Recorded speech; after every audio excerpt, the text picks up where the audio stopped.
જય સ્વામિનારાયણ. ત્યારે આ સહજાનંદ સ્વામી એ રાસોત્સવ કરે. સેંકડો હરિભક્તો સેંકડો સાધુઓ એકત્રિત થયા હોય અને શ્રીજી મહારાજ સરસ મજાની સોનેરી સુરવાળ, જામો, માથે સોનેરી મંડિલ, કંઠમાં સુવર્ણના હાર, કટીપટ ઉપર પટ વસ્ત્ર બાંધી અને જ્યારે પગમાં ઘૂઘરા બાંધીને શ્રીજી મહારાજ રાસ મંડળમાં આવે અને દેવાનંદ સ્વામી મોટું મૃદંગ લે, સચ્ચિદાનંદ સ્વામી નોબત હાથમાં લે, બીજા ઝાંઝ, પખવાજ, વાજિંત્રો હોય, પ્રેમાનંદ સ્વામી સિતાર લઈને બેઠા હોય, જાત જાતના વાજિંત્રો એ થાપી પડે, મૃદંગની રાસ શરૂ થાય અને શ્રીજી મહારાજ એમાં જે બધાની સાથે છલકતા હૈયે રમવા માંડે એ ખાલી કલ્પના કરીએ તો આનંદ આવે. રાસની જમાવટ થઈ હોય, બધાની સાથે તાળી લેતા હોય, હસતા હોય. જુઓ જુઓ ને હારે જુઓ જુઓ ને સાહેલીઓ આજ કે રસીઓ રાસ રમે, ધીમા ધીમા ધીમા ધીમા ધીમા ધીમા દુકડ વાગે તનન તનન સતાર રે, એ ઝાંઝ વગાડે જણણ જણણ ભેરી ના ભણકાર, રસીઓ રાસ રમે.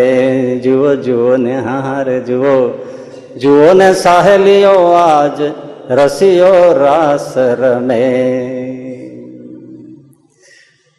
એ રમતા રમતા રમતિયાળ પણ ચૂકતા નથી, આપણે એ જોવાનું છે. પછી જેવી રીતે રાસ રમાતો હોય એમાં બધા બેસે એટલે શ્રીજી મહારાજ ઉભા રહે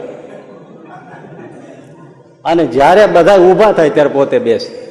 આવ્યું ને જો રમતિયાળ પણ બિલકુલ. અને ઉભા રહે, બધા બેસે અને પોતે ઉભા રહે અને નાના બાળકની જેમ આમ દાંડિયા રાખીને ખીલખીલ ખીલખીલ હસે. એ દ્રશ્ય આભમાં ચાંદો ઉગ્યો હોય અને એમના મોતિયાના દાણા જેવા, દાડમની કળી જેવા દાંત ખીલતા હોય, ગાલમાં ખંજન પડતા હોય અને 500 પરમહંસો સેંકડો હરિભક્તોની વચ્ચે એ જ્યારે આવી રીતે ખેલદિલી કરતા હોય ત્યારે કેવું દ્રશ્ય સર્જાતું હોય. પણ વારે વારે આવી રીતે કર્યું એટલે બ્રહ્માનંદ સ્વામીએ તાળી પાડીને કહ્યું, બસ બંધ રાખો. અને મહારાજની પાસે આવીને કે મહારાજ તમને રમતા જ નથી આવડતું. આવી રીતે રમાતું છે. બધા બેસે ત્યારે તમે ઉભા રહ્યો છો, બધા ઉભા રહે ત્યારે તમે બેસે છો. મહારાજ કે તમે રેવા દો. મુક્તાનંદ સ્વામીને પૂછો અમને રમતા આવડે છે કે નહીં.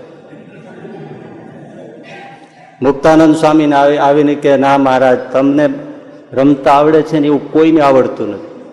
તો આ બ્રહ્માનંદ કે છે રમતા નથી આવડતું.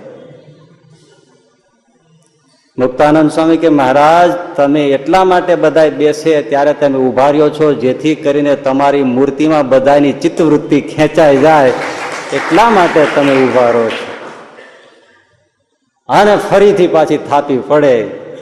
સખી ગોકુળ ગામના ચોકમાં રે એ ખાતે માંડ્યો રસી લે, ખેલ રમે રાસ રંગીલો રંગ મારે. સાર સાર બાર સાધારે અમારા હારે બોલતા નથી, તમે કેમ છો? એવો સરસ રાસ રમે. અને પછી શ્રીજી મહારાજ એકબીજાની હાથની આંટી વાળીને જે ફૂદડી રમે, કોઈ અવતાર રમે આમ કેવું જામતું છે. શ્રીજી મહારાજ લક્ષ્મીવાડીએ પધાર્યા તો ત્યાં એક પાર્ષદ ખેતીના કામમાં હોય તો એને તાવ આવેલો ને બેઠેલો. ત્યાં આવ્યા મહારાજ. પૂછ્યું કેમ ભગત કેમ બેઠા છો? તો કે મહારાજ મને થોડો તાવ આવ્યો. લ્યો તમારો તાવ કાઢી નાખી. અને મહારાજને ઉભો કરીને આંટી મારીને ફૂદડી ફેર્યો. એવો ફેરવો એવો ફેરવો એવો ફેરવો.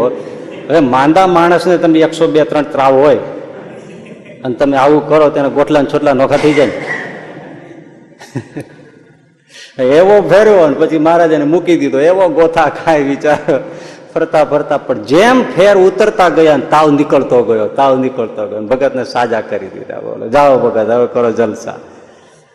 આવી રમતા રમતા બીજાના જીવમાં પોતાની મૂર્તિ વસાવી દેવી એ એમનું તાન છે.